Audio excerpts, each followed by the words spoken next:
Bookaholics, so welcome back to another reading vlog.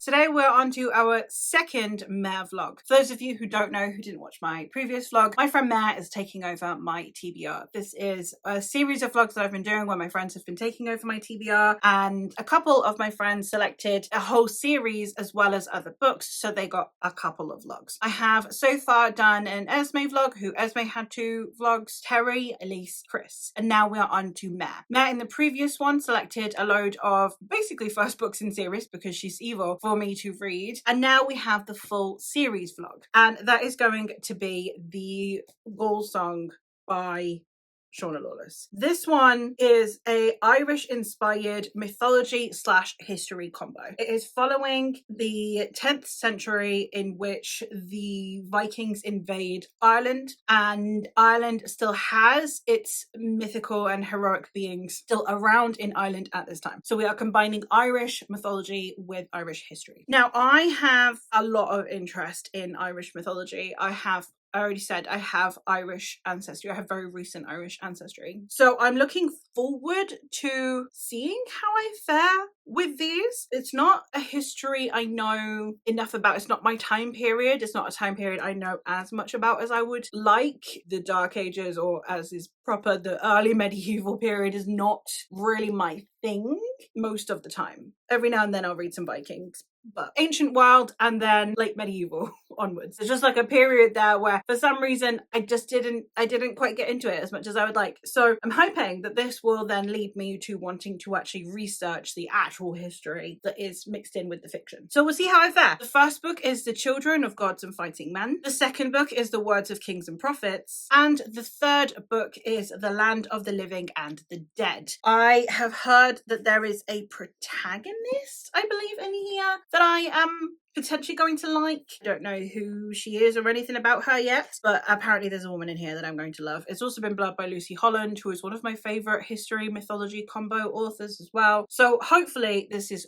right up my street. We'll see if Mare has succeeded in all of her endeavours in what she gets me to read. I will leave Mare's previous vlog linked down below, as well as the playlist for all of my friends take over my TBR, and we'll see how we do with this one, see if this one ends up being as beloved as I hope it will be. My expectations are at least one of the 3 to be 5 stars. That's the hope. We'll see. But yeah, I've heard really good things about this. I know a lot of people on my Discord have talked about this. I might open a section on my Discord for spoilery discussions of this one, potentially. I know that there's a sequel series for this out as well. The second one, I think, has just been announced, and the third one, I think the author has said she's writing currently. I'm not sure. There's also short stories in this world and stuff, so if I like it, there's a lot of content for me to consume to tide me over until I can binge the sequel series. Excited?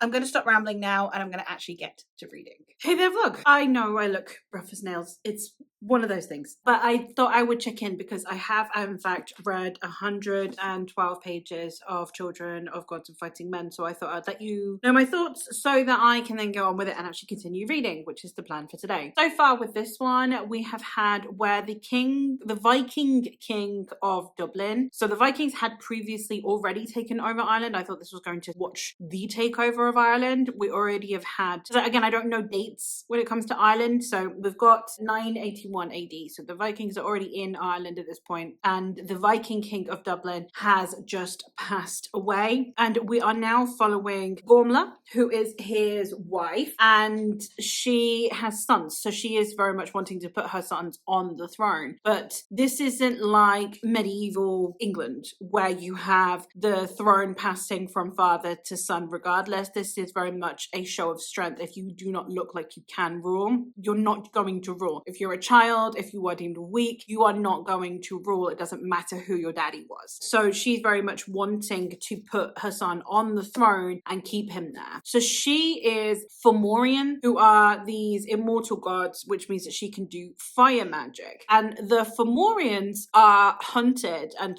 despised by the Tuatha Dé Danann, who are the gods like the more well-known gods, I suppose, from Ireland who still walk this earth as well. So we've got that going on. So her fear of being hunted by the Tuatha De Danann, as well as her trying to put her son on her throne following the death of her husband. We're also following Fola, I think it's pronounced Fola, who is a Tuatha De Danann, and she has a gift for healing, and her people are not allowed to live amongst the mortals. They're not allowed to live in the mortal realm, but she is sent to go spy on Brian, who is, I hate the name Brian, I really hate the name Brian. But she's sent to spy on Brian, who wants to make himself High King of Ireland. So this is very much like the pre-Norman conquest that we see in England as well, where there are a lot of smaller kingdoms. In this case, we've got several. We've got the Kingdom of Dublin, the Kingdom of Ulster, the Kingdom of Waterford, etc. And this man, Brian, is wanting to become High King of England, very much like we had with Alfred the Great wanting to become King of England, of Saxon England. We have a similar situation going on here. And we're following Fola, who is someone who is a healer. So she doesn't want a war to break out. She doesn't want all of this death and destruction. So we're following her as she arrives to see Ireland in this situation. It is this very fractious, that it feels like war is going to break out at any moment. So far we only have those two POVs. We only have Gormla and Fola, and I'm really liking both perspectives actually. A lot of the time when you've only got like a limited amount of perspectives, I tend to have favorites. I'm not finding that with this one so far, which is interesting. I do think that they are a really good two sides of a coin. We very much have the more warrior queen. She's not a warrior queen, but this much more like strong political mind, Eleanor of Aquitaine-esque kind of woman, someone who can really take on the circumstances that she's in, and is that she only handicapped by her sex. Like definitely the kind of woman who probably would have been able to hold her own were it not a patriarchal society. And then on the other side, you have Fola, who is also a strong woman, but in a different way. The combination of the two is working really well for me so far, because they both feel like, it doesn't feel like one is stronger than the other. Normally one is depicted as stronger than the other depending on the narrative that the author is trying to push. I don't feel like the author here is trying to push anything other than show us characters, and that, I guess, highlighting that women have always been strong. We've always done stuff. We've always been a part of the picture, and I'm really appreciating the way that this is being told. So I'm very excited to continue. I'm hoping to get to at least the halfway point today, and then I will check back in when I have some more thoughts. I don't know how much of this vlog I'm going to be able to talk about the rest of the books, because I am still trying to keep this spoiler free. If you want my spoilery thoughts, then you can join my Discord. I do tend to talk spoilers there because it's easier to spoiler tab and then you can see them voluntarily. If you want spoiler thoughts on this, let me know. Go join my Discord. But I am really, really enjoying the setting. I think that it's really immersive with the historical connotations. The thing is, despite that,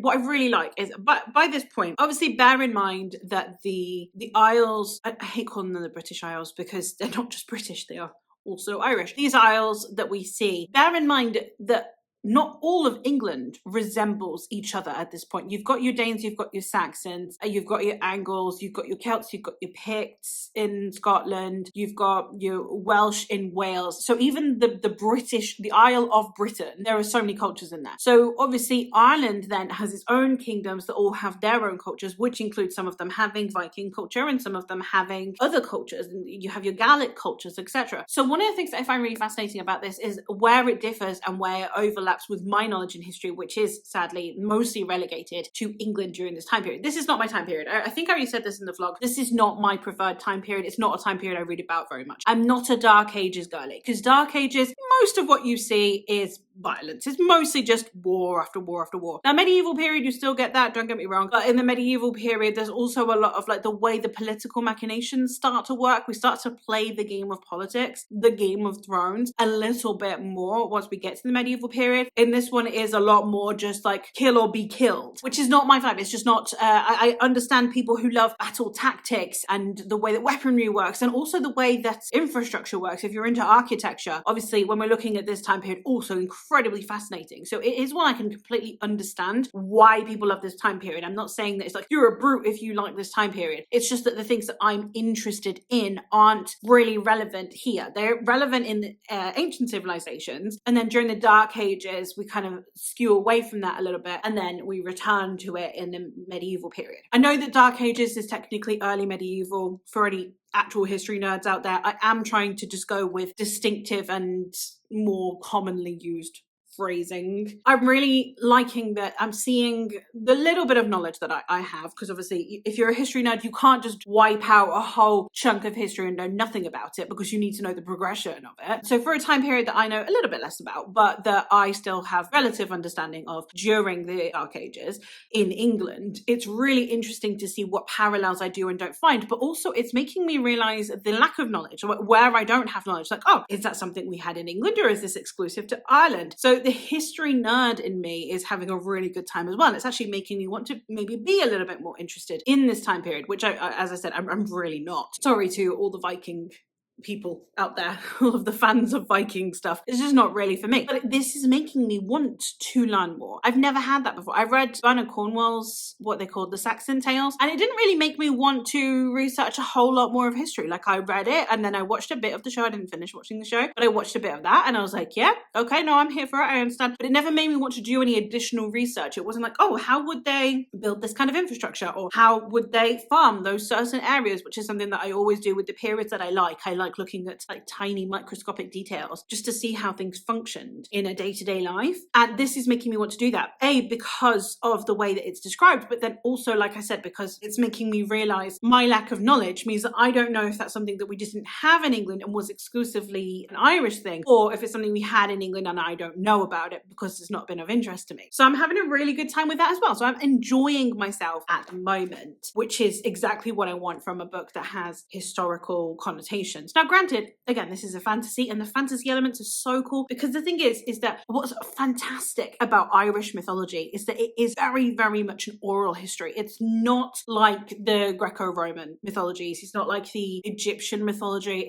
We've not got the Eddas like we do in Viking mythology. We don't really have quite the same grasp on the mythology, which to me feels so much more like a mythology. It feels so much more whimsical. I feel like I want to know more, and there's no way of knowing for sure what the myth was, because there were different variations of it, because different kingdoms had slightly different takes on it and all of these things, and it never got consolidated. So you never had just as, actually, we're going to streamline the narrative now so that we can package it up nicely. That didn't really happen. You had a few of the prominent figures that did. Obviously, you've got also then the Christianization of certain figures like Bridget, but we never really had the consolidation the same way that we do with a lot of the other mythologies. And I love that. And I love the way the author is playing with that. It's very much like the gods could still be among us now because we know nothing about them. And that's amazing. Not that we know nothing about them, but we don't know enough about them to be like, well, no, gods can't be around us. Of course they could, because we don't have enough. I don't know. It works. That is why we all love fae and folklore, right? We're not 100. We don't have like these ground rules of exactly what being a fairy is. We have vague descriptions and how you can summon one and don't fall asleep in a fairy circle and all of those things. And they feel so much more tangible because of how intangible they are. It doesn't go so hard it stops being believable. It doesn't go so hard that it can be disproved. We can disprove that Echo's not a goddess because science. But you can't tell me the fawn sleeping in fairy ring won't accidentally summon me into a fairy realm, because unless I try it, it doesn't mean it happens to everyone. It just happens sometimes. All of those things are coming through in here. The history is grounding the book. It's creating this level of immersion, of it's taking us back to a bygone era, but still feeling real and tangible enough, especially if you are a history nerd or if you've consumed any other historical content like Vikings, like Last Kingdom. It still has that level of immersion, that level of grounding in reality, while still feeling far enough back in history. It doesn't feel close enough for us to start picking it apart. And then on top of that, you add this layer of magic to it, this layer of mythology to it. Perfect. Absolutely perfect. I would say this is the best historical fantasy I have read since Winternight, which is the one that started it all, let's be honest. So I am having a fantastic time. Thank you, ma'am. I'm gonna get on with reading now. I'm gonna stop being such a history nerd. But you signed up for this, all right? If you watch my channel, you know what you're doing here. At this point, you know the history rants come. All right, it's the thing. It's my entire personality. In this case, though, the rants are a good thing. Hey, vlog. I am here to check in because I am now on page 294. So I thought I would give you some thoughts before I went and finished it. I'm really loving the politics of this. Now, don't get me wrong, the character work is phenomenal, like I already mentioned, and the way that the interpersonal relationships are always that little tiny bit complex, because you have the way that politics interferes with the social and emotional relationships, be it from mother to son or from potential romantic interests or any of the different avenues that you look at. There's always a level of complexity to each relationship, and I think that that's depicted in such a phenomenal way, especially when we start looking into the more ruthless side of society, which we're definitely getting more from Gomla. Vola, I think, has a much gentler, I suppose, approach to her interpersonal relationships, which then adds ferocity to her motivations politically and I suppose culturally, even really to an extent. Her affection for her nephew informs her decisions so much more. While Gormla definitely has ambitions and they definitely are driven by what she wants for her son, it does feel less emotional and more placing him at the top of the food chain. Because obviously, if you really care about your kid, you don't necessarily want them on the throne. The throne's not the safest place to be. It's not that she wants him to be safe, it's that she wants him to be great, you know? So we've got these two very interesting, almost opposite views and avenues that these women are taking. One of the things I love, and I already said this, is that these women feel incredibly powerful. But what's important to note is that they are not powerful beyond what you would expect of this time period. They still feel very realistic. Because like I said before, like when I mentioned Eleanor of Aquitaine, these women feel very much like how women would have managed to amass power during this time period. And it feels very believable. And again, they feel very distinct, but almost like they're in conversation with each other. They feel like a very good contrast of being powerful, of caring for the next generation, of wanting more for your people or your community, for wanting more for yourself. All of those things are shown in these women. They just go about it differently. You have one who is fierce and one who is ruthless. I don't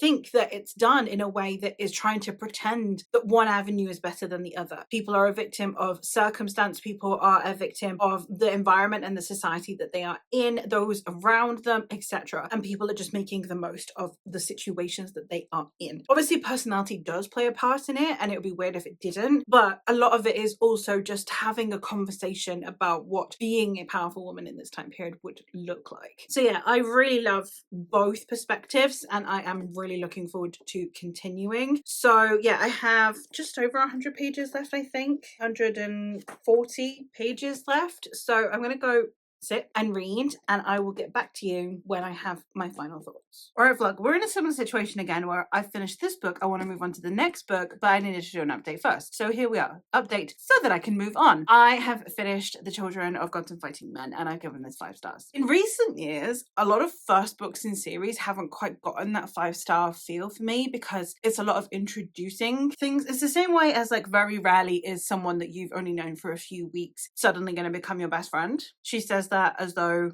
my two booktube besties, that wasn't the exact situation, but aside the point. I really loved all of the components about this book. Everything that I said about the blend of the world building, the creation of the characters, the way that the characters parallel and converse with one another, the intricacies of the plot, the way that the history is unfolding in perfect tandem with the mythology. There are just so many things in here. And Again, I'm a history nerd, so I have a little bit of a foundation. I know very little, to my shame, about Irish history, especially during this time period. We've discussed at length why I don't know very much about this time period. I did not feel lost. I did not feel like I should know something. I did not feel like I was missing information. I actually genuinely didn't know what was real and what was fiction. Not in a because it all sounds ridiculous kind of way, but in a everything was so well blended and well grounded that I wouldn't be able to tell you for sure, oh, that was clearly the part that was invented versus that's the part that is known. No idea. The author explained some of the bits, but it all felt so real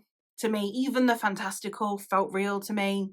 I had a great time, and I am just really looking forward to getting into the next book. I feel like the emotional stakes crept up on me. I love it when books do that, when you don't know you care until you have to care. I love it when books do that. So often, because I tend to be quite good at predicting books, a lot of the time you can see, oh, something's going to happen to this character. You are pulling on that heartstring. That means something's going to happen to this character. One of the things I did appreciate in Game of Thrones, now I'm not like a hardcore Game of Thrones stan, but it's like a solid 4-star read. I've only read the first book, solid 4-star read. I did enjoy it. One of the things I really loved about that is that you don't know who is in peril. You don't know. There's no way of predicting, oh, this character is being treated in such a way that you know something's going to happen to them. It's the same in this. You don't know which characters are safe. You don't know which characters are going to get hurt. You don't know which characters might end up betraying you, which characters you should even side with, because everyone has a level of moral corruption sometimes within here. I loved it. I really appreciated that so much, because it meant that then if I care about a character, it's not based on whether or not the author is forcing my hand, or I don't feel like she's forcing my hand. Of course she is, because she knows what's going to happen. But I don't feel like I'm being told I have to like this character, that I'm going to be bombarded with reasons to like this character so that they can then hurt me and rip away that character from me. I never felt that. So if I like a character, it just feels like it's due to good character building. And therefore, if something happens to certain characters, you feel it all the more. Without trying to get into spoiler territory, I don't feel like this one goes hard with the I'm gonna rip a beloved character away from you at all. It still feels like you have the growth and the affection that you have for these characters creep up on you, and therefore you fear for them even when something isn't happening to them. The fear you have for them is also interesting. There are characters that are morally corrupt that you don't want to die, and you're not 100% sure why you don't want them to die either. And I love all of those things. I really appreciated that within this book, and I really enjoyed it. So I am glad that I read this one, and I am very excited to read the next one. So that's exactly what I'm going to do. I'm now going to move on to The Words of Kings and Prophets, which is book 2. I don't know if there's a time jump here. I don't know if we are following immediately on after the events of book 1, especially with the way that the epilogue was in this one, which felt rather almost ominous. Excited to see where I go with this one. So I'm looking forward to that. Once I am a decent chunk of the ways in, maybe like a third of the way in, I will try and give you as much as I can in the way of non-spoilery thoughts. You're going to have to forgive the wet hair. I need to continue reading, and I cannot until I have checked in. So we're checking in now. I have read part 1. I must say, this part has definitely begun to, I suppose, enhance the emotional stakes, but also very much started to create outright villains. Like in the previous one, there were people that you distrusted, there were people that you disliked, there were people who you could see that were in it for themselves. But it felt very much just like the history of the world, right? Where everyone was just in it for themselves. And later on, we perceived them as heroes. No one has ever looked at like Henry IV as anything other than like a king. Right? No one's like, he was the most evil man, but obviously to the people that it was affecting, not the nicest dude. So it's really interesting to see it here, especially because our two POVs have interacted with each other now as well. But also we have a potential teensy bit of romance going on in here, which I wasn't expecting. And I don't know why I wasn't expecting it, because it's foundational almost to the history of the world to have romance, because romance is where things go wrong. I'm looking at you, Edward IV. So I'm really looking forward to seeing how that does or doesn't pan out, and what that means, and whether that just raises the stakes, whether that's going to raise the heartbreak. So yeah, I'm really excited to continue. I'm really liking seeing the way that we have two different characters, one who is a little bit more hopeful and one who is very cynical, and the way that those two are viewing the same events, the way that those two are seeing the way the world is going. And all of it is partly due to the lives that they led before this book. So it feels like we are seeing those things also come to the forefront. It's really hard to talk about this in a non-spoilery way, but we're also seeing the way those political machinations are going to potentially mean something in this book. The way that they navigate those politics is going to mean something in this book. And I'm really excited to see how each thing does or doesn't come to fruition. I'm loving seeing the convergence of cultures as well. It's very important in here. We have the Irish and we have the Viking culture, and even within that you have a variety of those, and then of course you have the mythical cultures. You have the Fomorians and you have the Tuatha De Danann. The way it's presented in here is done in such a way that everything feels very much like it would have done in that time period. You have the Christians versus the pagans versus the Irish pagans and the Viking pagans. A lot of the Vikings are converting towards Christianity, and I don't know, just the way it's discussing this very changeable time period, both politically and religiously, is fascinating to me. I also, it once again, anytime that we are looking at historical Christianity, it makes me despise Christians. And don't get me wrong, pagans and no picnic. Pagans were awful, but just something about Christians, I guess because it's close to home, because we still have to put up with Christian bigotry. I do not mind Christians. A lot of Christian people genuinely abide by their faith. You know, I know so many Christian people who use it as an ethos for being kind to people and for hoping that the people who have hurt them, for example, will find comeuppance in the next lifetime. And I think that Christianity can do wonders for someone's soul if they need it. And I do not have an aversion to religion. I'm not the kind of atheist that hates religion. I'm fascinated by religions. I've studied a huge amount of religions because I find that they can be really beautiful. But if you're talking about a historical context and the way that religions have been used, and then you apply it to today, there are plenty of Christians who do only use it as a safe haven for bigotry. And those are the ones that I mean. And in this context, it is very much like religion is being used as a tool for power and a tool for control. And the roots of that are still ramifications that we see today. And you can see that. So it feels very close to home when you see that depicted on page and you see someone who is using it as a reason to excommunicate people, to not allow people to be part of a community, to create fear around a person who isn't abiding the way that you want them to. These are the foundations that lead to someone burning someone as a witch, you know? And that is something that I really don't enjoy very much religiously. So seeing that depicted on page, it always kind of makes me angry. So I'm excited to see where I go with this, because there is just generally a lot of anger in this book, a lot of things that are annoying me. We do get a new perspective at the beginning of each part. We also get Coleman, who is our protagonist Fola's cousin, and we're starting to get his perspective throughout the story. We get it at the beginning of each part. At the end of the previous part, we also got Fola's sister's perspective. So I don't know if that would be the same in this one, if it's going to keep ending on like vision,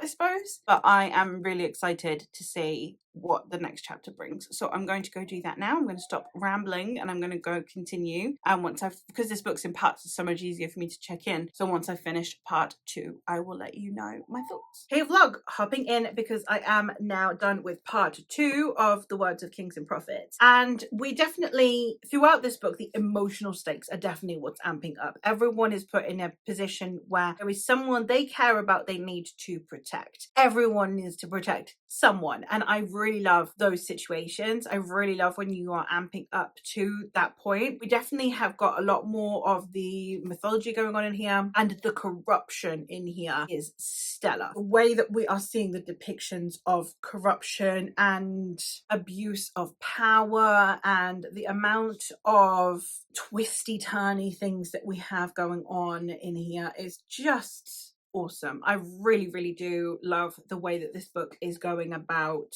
combining characters with politics. You have people behind the politics. Even religion and politics in here are depicted in such a layered way, where you have people who are within the political sphere because they want to do good and they believe in better. There are religious people who want to do good or who just believe in the doctrine of their religion. And then you have people that are using it for power. The two protagonists that we've got are such an interesting choice for depicting those things, and especially because also we're dealing with women in this time period. We're dealing with women in the 10th century, but we're also dealing with powerful women, be it politically, be it because they have magic, be it because of the support that they may or may not have. Having these characters depicted in this way where they have almost opposing morals and opposing values. And I definitely think that there is a character that you are supposed to like more. Neither of them is less interesting than the other. I don't wish good things for one of them. I do wish good things for the other. I love reading both of them. And that is such a hard balance to strike when there's a character that you like and a character that you kind of dislike. But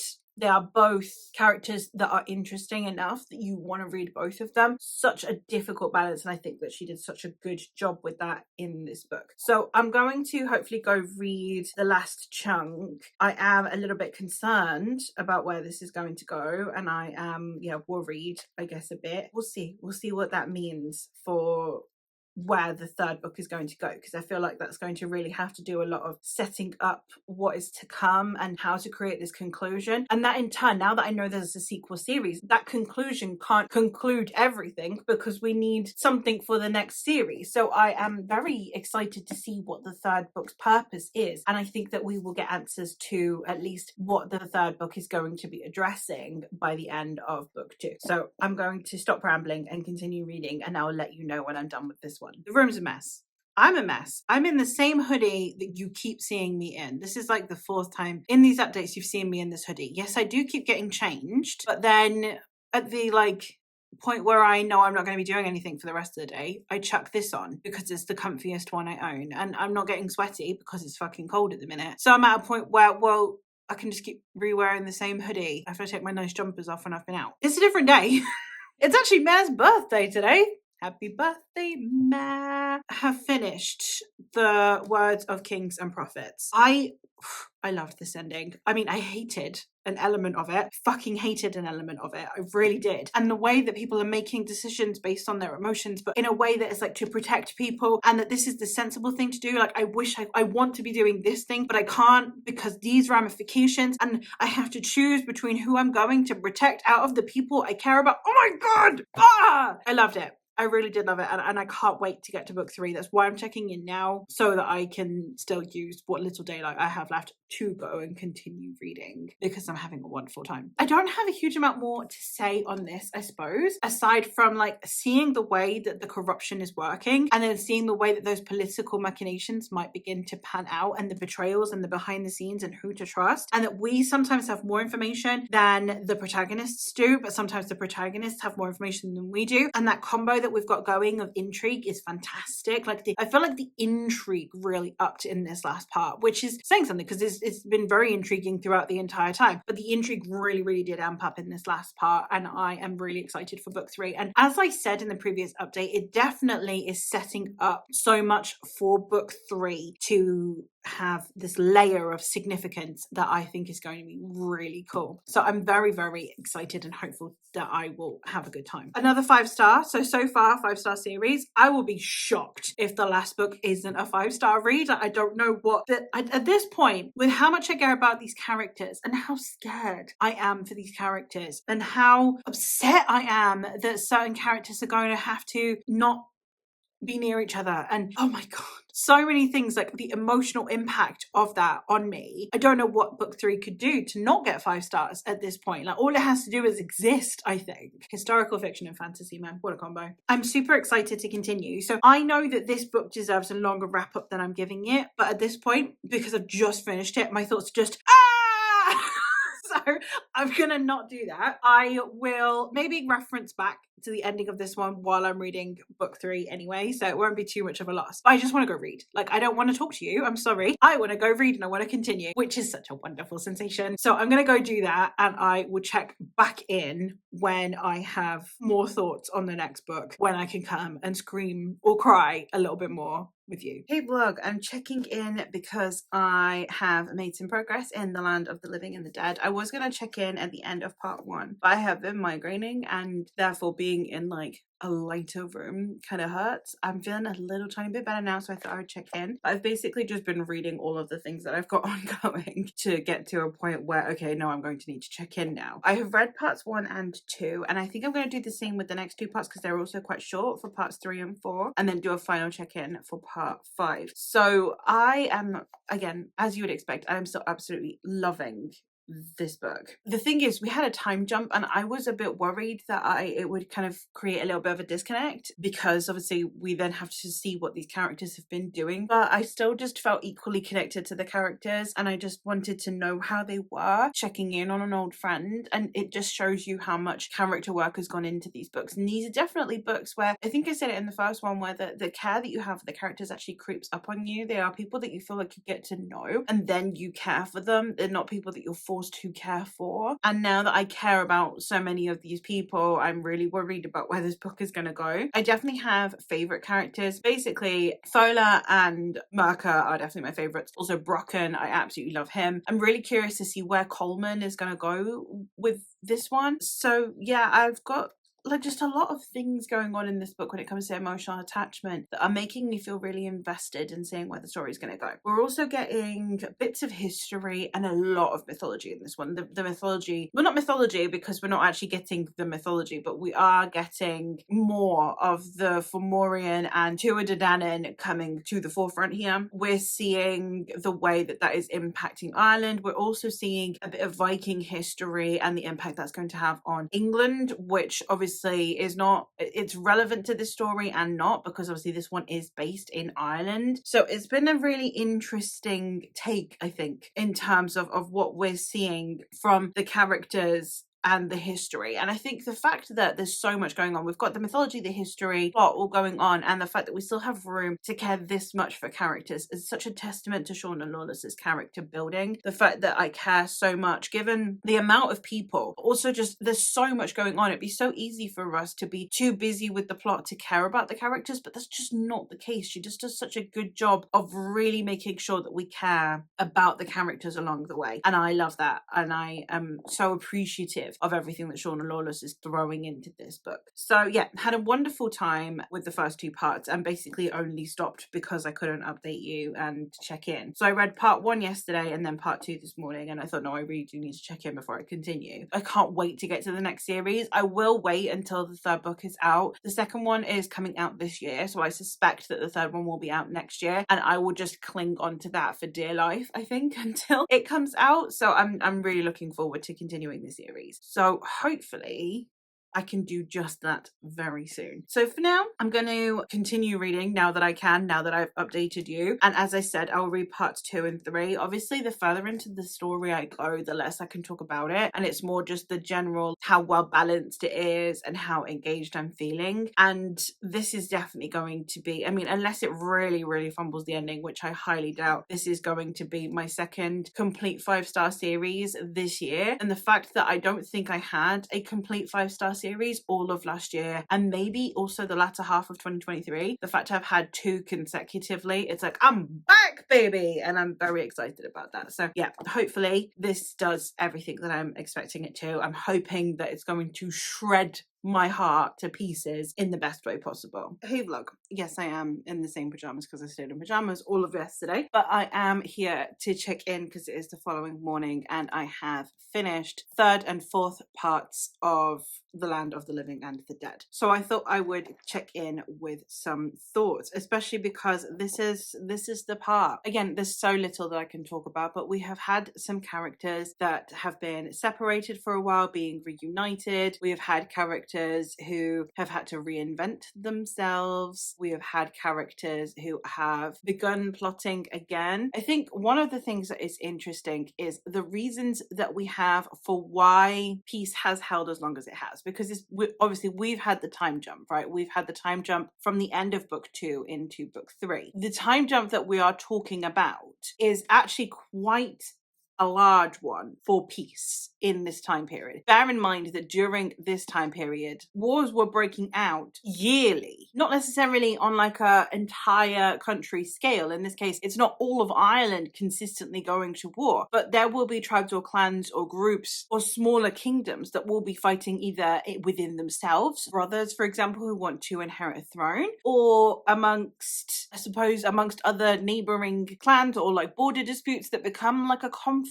So discussing why, I mean, again, we're not talking about like a full-blown scale peace, but why the tenuous peace that we're talking about has held for as long as it has been really interesting, and what is causing that disruption to come about again. Also seeing the way that the events of the previous book have played out regarding the more mythical people that we've got in here as well, like what is happening with the politics within the Tuatha De Danann versus what's happening with, I mean, there's not really much in the way of politics for Morians because there aren't enough of them. The way that they are all scheming and planning and plotting has also been laid out in the first part, which then in this part means that those character connections that had been not quite severed, but that had been pulled apart for different reasons, now have even more impact. Almost they mean more. I love that in this one we do actually get Mirka's perspective. We're actually getting more perspectives in this one in general. It is still mostly Fola and Gormla, but we are getting more Coleman and we are getting Mirka's perspective. Mirka is my favorite character. The fact that he's the kind of man that's written by a woman, and not in that he's a perfect man. He has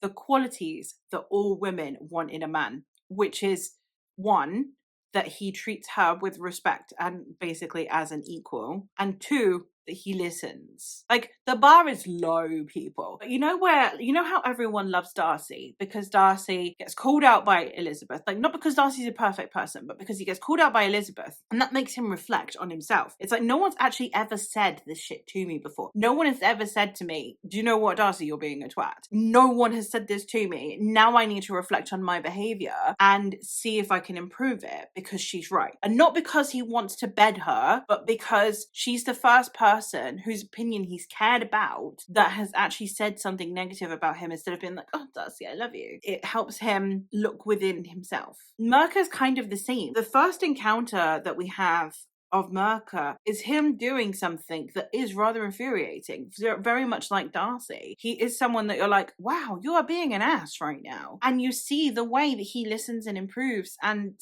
it's just fabulous to see. And like, don't get me wrong, he is a romantic interest in this book. Even if he wasn't, he would be one of my favorite characters because Jesus Christ, can women write men? When we see women writing men, that it's just like, this is what we like a handbook, right? Of like, this would make you the most desirable man out there. Like, it's that simple. Just being generous with your time and your energy and listening and caring. Like that's it. Right? The fact that Mirka fulfills that and still feels like, bear in mind, he is a warrior from this time period, right? We're talking early 11th century. We've just crossed over into the 11th century. And he is strong and he's a warrior and he's someone that you find admirable and manly, you know? It's fascinating because normally when I read men from this time period, I mean, it's probably more accurate the way they're described elsewhere. But when you read men from this time period and they're just literally two steps above cavemen sometimes, of just like, oh, I just take what I want, I murder who I want, I do what I want. Seeing men like this who genuinely care not only about the women that they are interested in romantically and sexually, but his entire community. I don't know why I'm spending so long gushing about Mirka, but I think I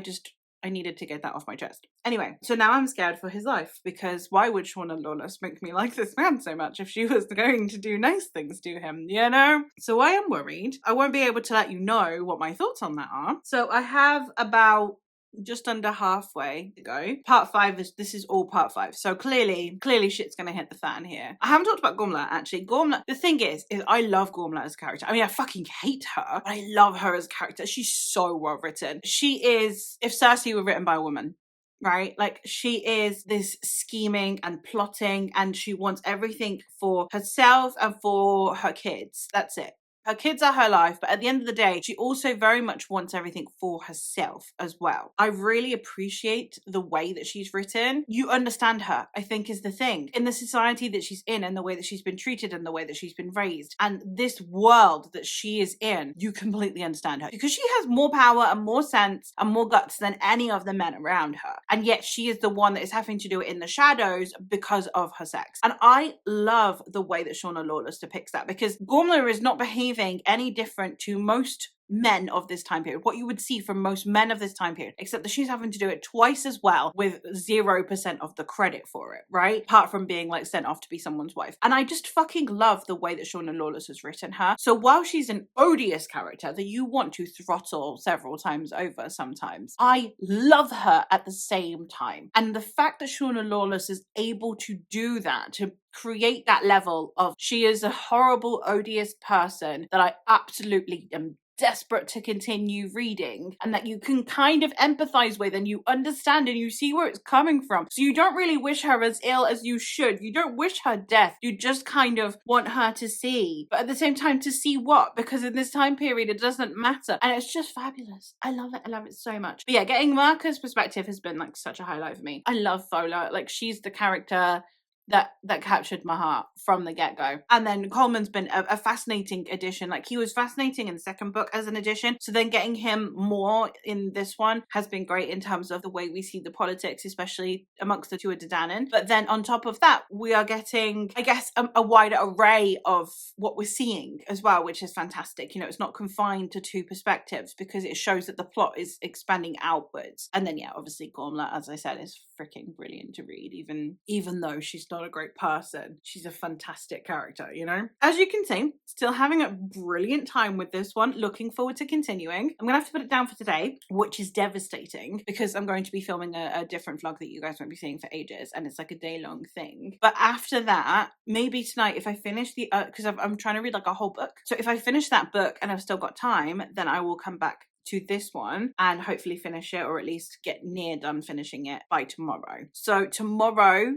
should be the last day for this one, and then I don't know what I'm going to do with my life. Thank God I have another 5-star read ongoing at the moment. I'm not going to say what it is because that's for the next vlog, but I have another 5-star read on the go at the moment, and thank God, because otherwise I would genuinely have no idea what to do with my life. So I ended up DNFing the book that I was reading in the background of this vlog, which meant that then I had plenty of time last night to actually continue reading, and I've had a bit of time this morning, and I finished The Land of the Living and the Dead. I'm not going to cry. I'm not going to cry. I'm not going to cry. I'm not going to cry at that ending. I'm not going to. In an hour, Faye, get it together. Oh, all right.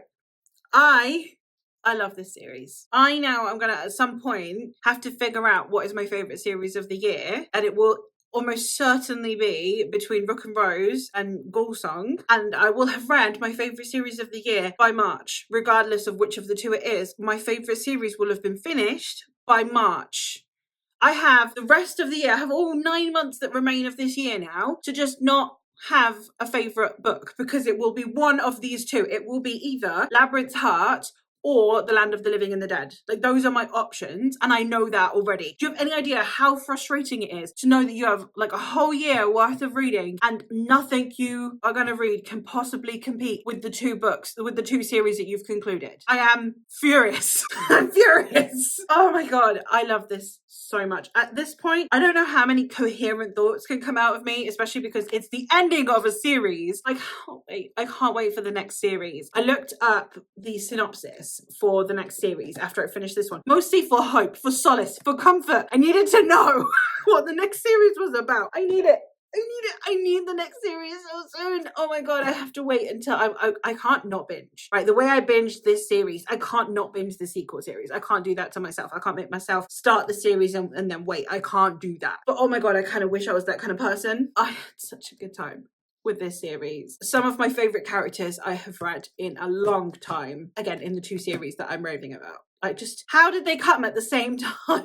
It's like, when I needed them most, they arrived just on time. Yes, that is a Hamilton quote. I don't know what to say. I don't know what to say about this book that I've not already said. I love the characters. I was so afraid for the characters. I was heartbroken by things that happened to these characters. I should have done a spoiler vlog for this, just so I can talk about this ending and actually say a coherent sentence in a row and say names and be like, this character though, you know, like, I wish I could do that, but alas, here I am. I don't know what to say other than thank you, Mare, for forcing me to read this. I mean, I did already own them. She's the one that made sure that I read them sooner rather than later. Again, one of the best series I've read in a long time. Action scenes that I normally don't like action scenes. It's really not a thing that I like. And they were scarce enough that when they were there, they were a welcome, I suppose, a welcome tension. Adds the tension and fear and the anxiety that you're feeling for these characters when those battle scenes are depicted. So I really did appreciate that. It also helps. So you have the big political scheming moments, and then you have the big battle-ish kind of moments. And then you have like the community moments, and then the intimate, close, interpersonal relationships moments. You have all of those things balancing each other out really well. You have cold, hard decisions kind of moments. You have the violence, but then you have the love and the care, and you have the sense of community and empathy and understanding. And all of those things are just balanced out the book so well. And it's not like it's this POV is for this and this POV is for this. There are definitely ones that are more or less political or sentimental or whatever, but they all had their moments. They all had different layers to them. The amount of nuance that you can get out of each POV, the amount of layers and themes and heart that you can get from them. Even the characters that are difficult characters. Formula is a difficult character to follow. You know she cares. She just cares in a different way. It cares in a way that maybe I can't relate to, but it doesn't make it any less so. So I really just love the way that Shauna Lawless managed to balance all of that so beautifully in this final book. So that does mean that I have finished this trilogy.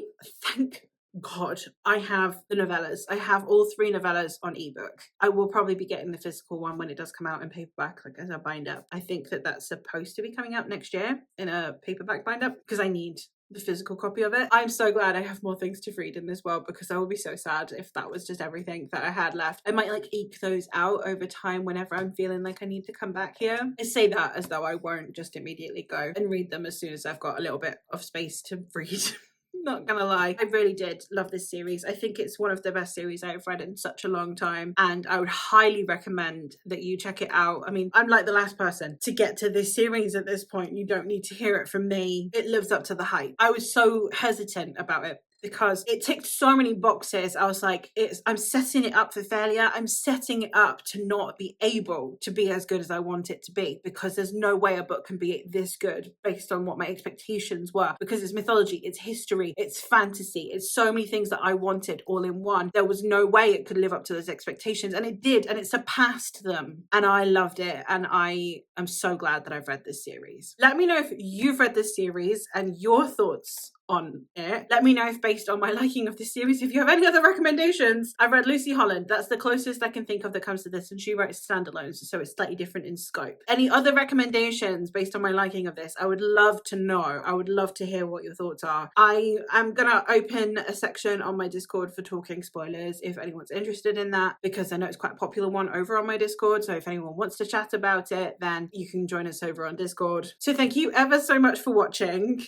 me fall apart a bit for this series, and thank you, Mare, for recommending it. And that is all. So I'll hopefully catch you in the next one. Bye.